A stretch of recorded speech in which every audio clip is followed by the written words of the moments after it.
Assalamualaikum warahmatullahi wabarakatuh. Kembali bersama saya Suwanto di channel Suwanto Al-Jafi. Masih membahas seputaran dengan gangguan asam lambung gut anxiety psikomatis.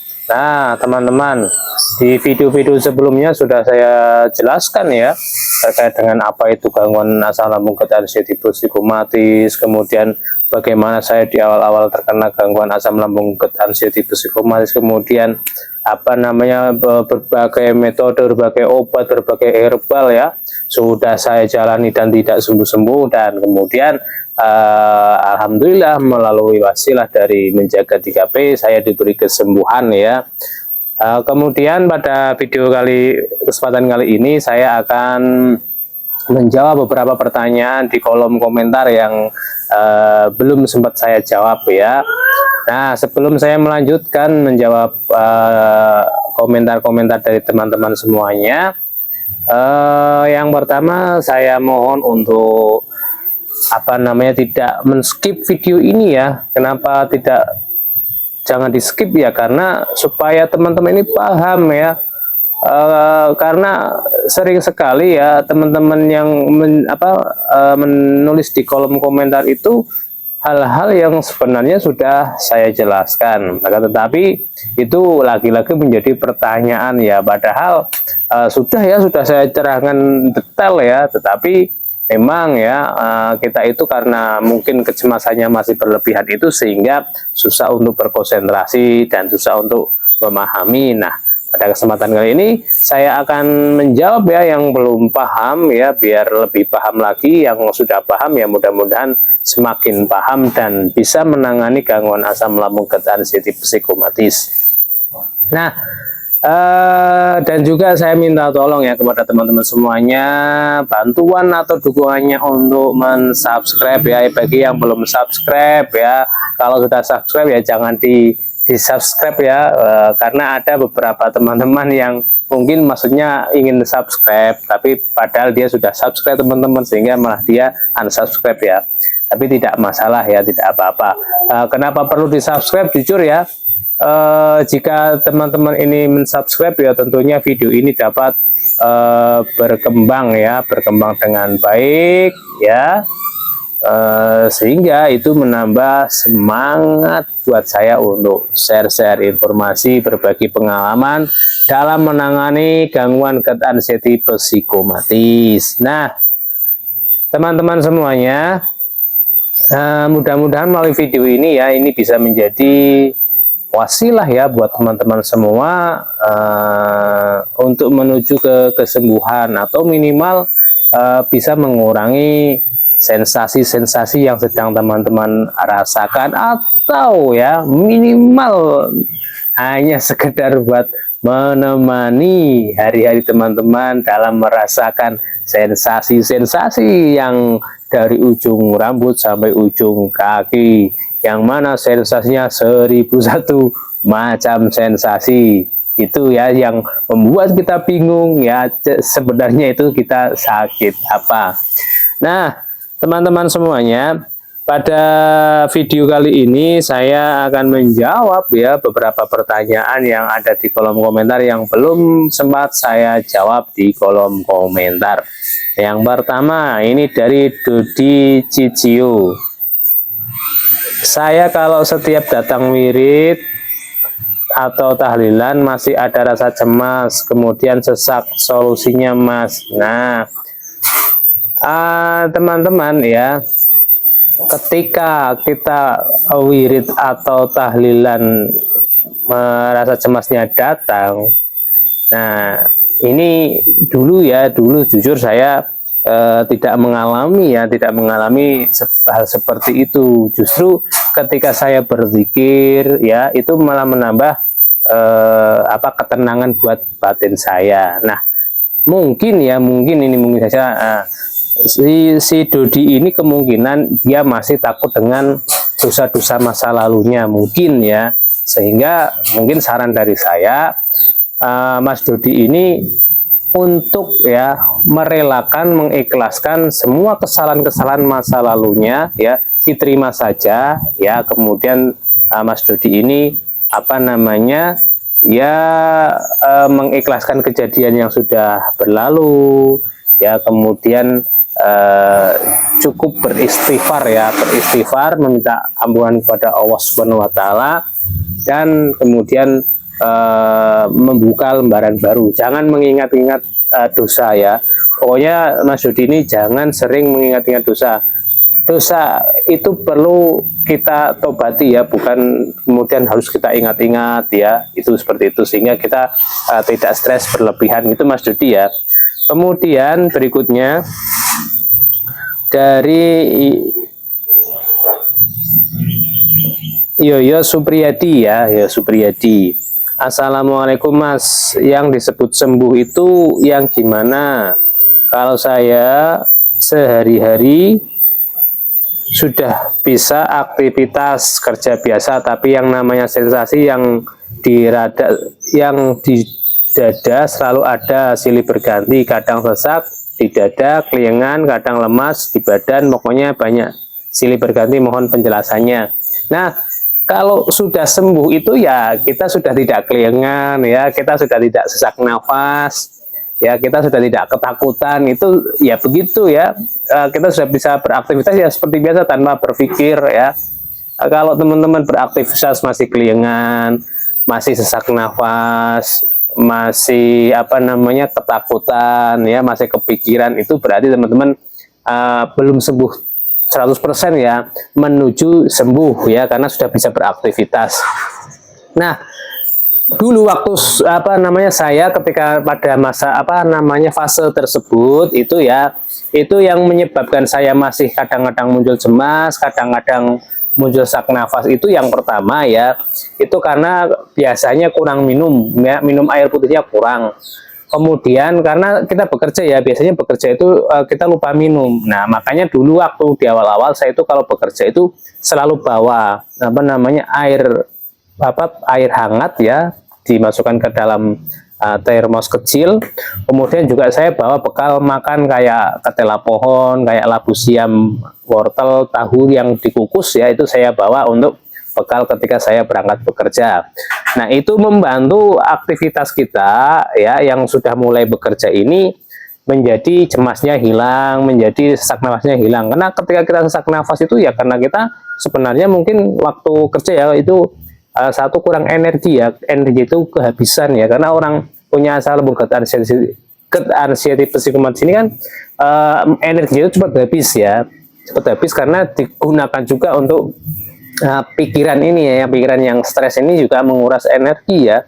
Kemudian makanan yang kita konsumsi juga belum 100% diserap oleh tubuh, ya, karena pencernaan kita masih terganggu, sehingga gizi-gizinya itu belum masuk ke dalam tubuh secara baik, ya, sehingga memang kita butuh, ya, sering minum air hangat, sering makan, ya. Kalau masih ada keliengannya, masih ada sesak nafas, itu saran saya sering itu aja, sering sering minum air putih, dan sama sering ngemil nggak apa-apa, ya, kalau fasenya seperti itu. Tapi kalau fasenya sudah sudah nggak keliengan, sudah sudah membaik lah, ya, itu makannya mulai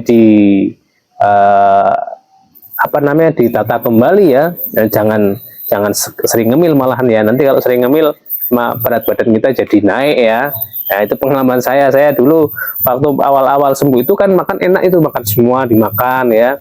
Akhirnya, ya, apa yang terjadi, badannya ini kan jadi berat lagi, ya.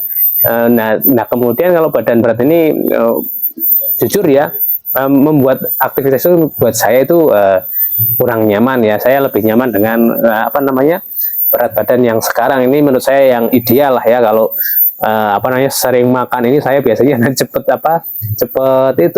gemuk kembali, ya, teman-teman, ya. Itu pengalaman saya.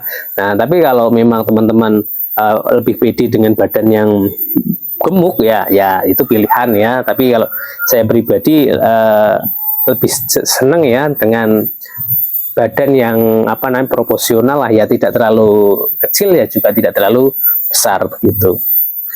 Kemudian dari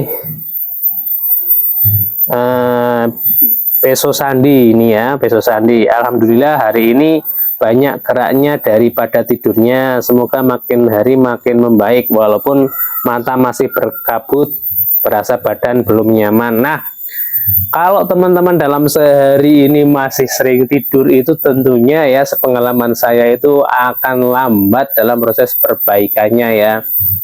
Dulu saya di awal-awal itu ya selalu tidur siang ya. Jadi kenapa tidur siang? Karena kalau saya tidur siang itu badannya nyaman ya, enak di badan ya, telinganya berkurang, kemudian ngos-ngosannya juga berkurang itu kalau tidur siang ya di awal-awal. Tapi tidak ada perbaikan ya, jujur ya, waktu itu masih stagnan ya, seperti itu. Nah, akhirnya saya mencoba ya untuk tidak tidur siang. Nah, di awal-awal ya, ketika saya menghindari tidur siang ini, memang rasanya nggak nyaman banget, badan panas, sakit kekeliangannya lebih parah banget ya. Di awal itu hampir mungkin 2 mingguan lah saya untuk membiasakan tidak tidur siang itu, hampir 2 mingguan itu baru sekarang sekarang ya, sampai sekarang ini ya kalau tidak tidur siang ya biasa ya. Justru kalau tidak tidur siang ini malah justru bagus ya buat saya, karena malamnya saya tidurnya lebih awal ya.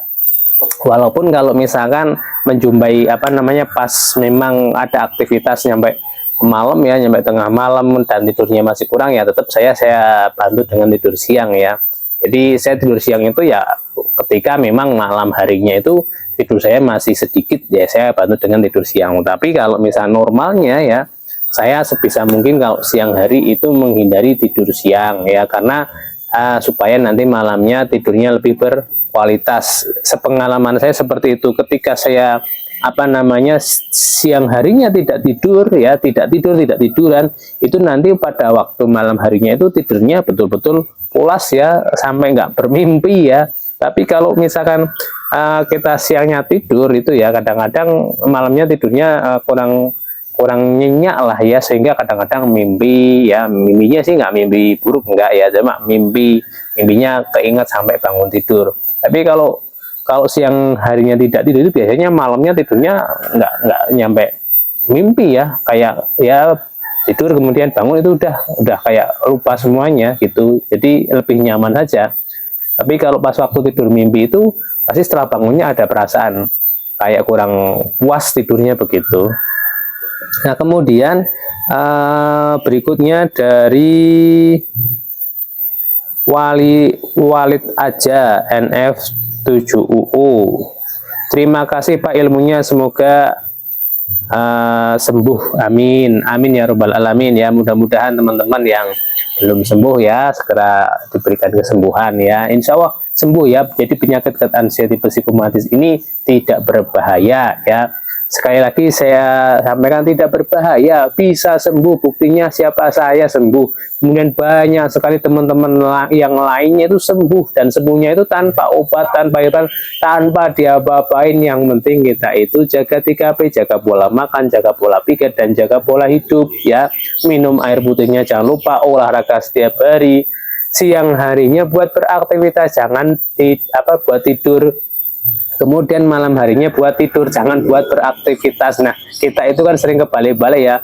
Malam harinya buat aktivitas nonton HP, nanti siang harinya buat tiduran. Nah, ini yang keliru ya, kurang pas ya. Itu pengalaman saya ya. Dulu saya sebelum guna asam lambung seperti itu ya. Malam harinya main HP, main laptop itu nyampe jam 12, sampai jam 1, kadang begadang dengan teman ya. Ada mengerjakan pekerjaan sampai jam 1 malam begitu ya. Kemudian siang harinya itu tiduran, karena sudah malam hari sudah capek, sehingga siang harinya kadang-kadang sering tiduran begitu. Nah, ini kurang bagus. Nah, maka kita harus rubah itu kebiasaan-kebiasaan yang kurang bagus itu menjadi kebiasaan yang lebih baik gitu.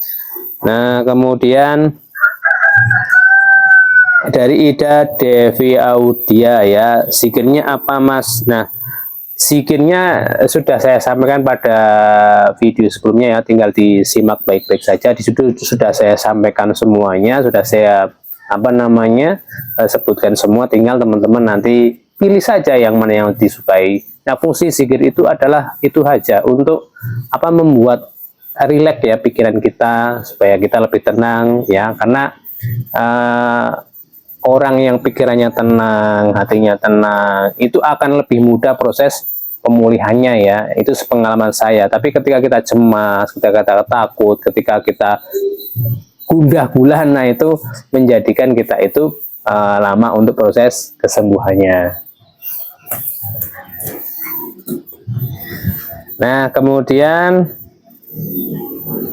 dari Walid Aja juga ini ya, cara mengatasi ketemu orang banyak, sensasi muncul.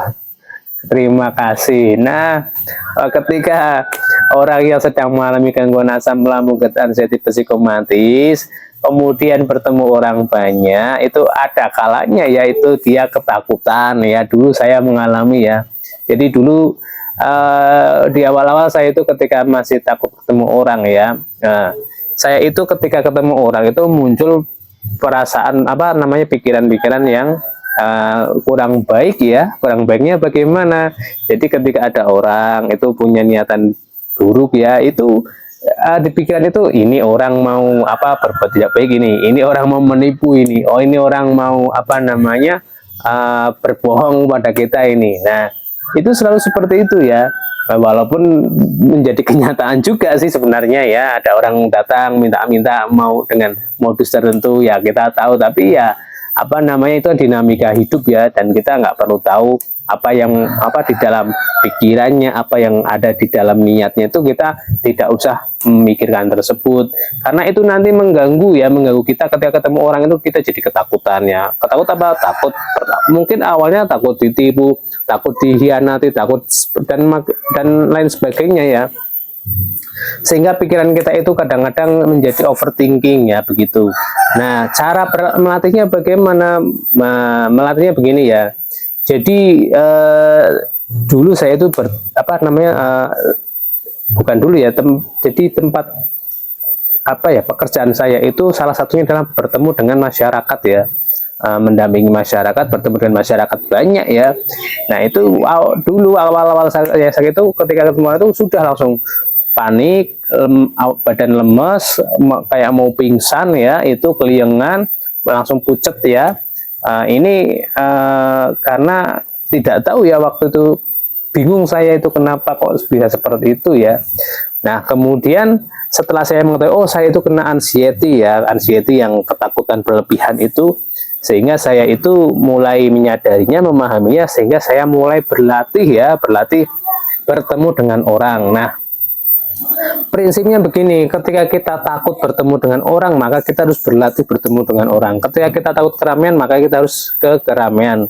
Nah, intinya dari anxiety ini adalah kita selalu melatih ya, melatih, karena kalau kita tidak melatih, selamanya kita akan ketakutan. Sama halnya kita naik sepeda. Dulu waktu kita kecil, di awal-awal kita tidak bisa naik sepeda ya. Kalau kita takut naik sepeda ya, selamanya kita tidak akan bisa naik sepeda. Tetapi walaupun kita takut naik sepeda, kemudian kita berusaha hati-hati kemudian menaikinya sepeda dengan ketakutan ya, dengan hati-hati, kemudian kita terjatuh ya. Setelah terjatuh kita obati lukanya, kemudian besoknya kita berlatih lagi.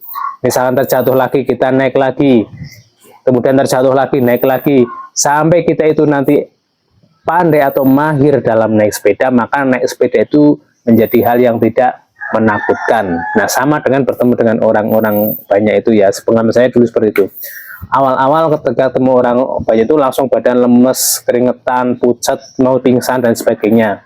Nah, kemudian untuk mengatasinya bagaimana? Ketika sensasi tersebut muncul, teman-teman minumlah air putih hangat ya, karena air putih hangat ini dapat merelaksasi semua otot tegang kita ya, dapat